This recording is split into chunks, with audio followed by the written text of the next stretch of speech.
those of you who have ever worked in a small tradesman-based business, such as like builders or electrician companies, or even, in my case, arboricultural industries, you may notice something concerning their political beliefs.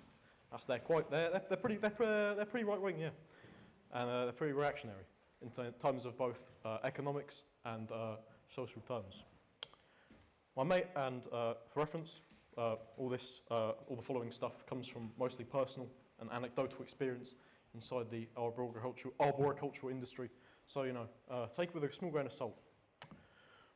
My main hypothesis about why this is stems from one class and one individual in the command structure of the business, and that's the boss.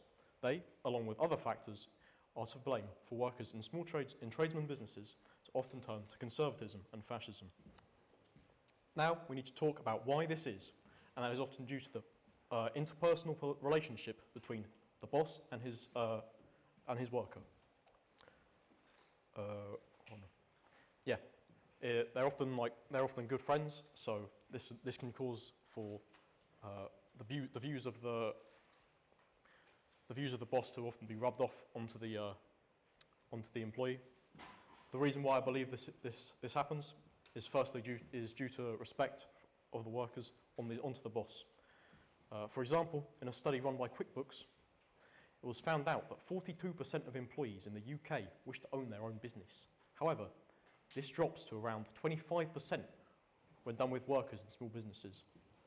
This could function as proof that the employees are functioning somewhat by their boss, as they may be more sympathetic to small business owners as a whole,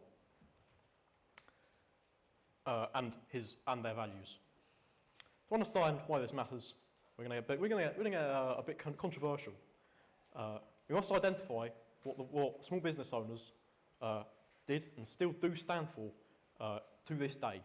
This, of which I'm speaking of, is conservatism and ultimately fascism, when push comes to shove. This can be seen in both Weimar Germany and fascist Italy, where they helped overthrow the liberal democracies they existed in. It is important to understand why the workers are how they are.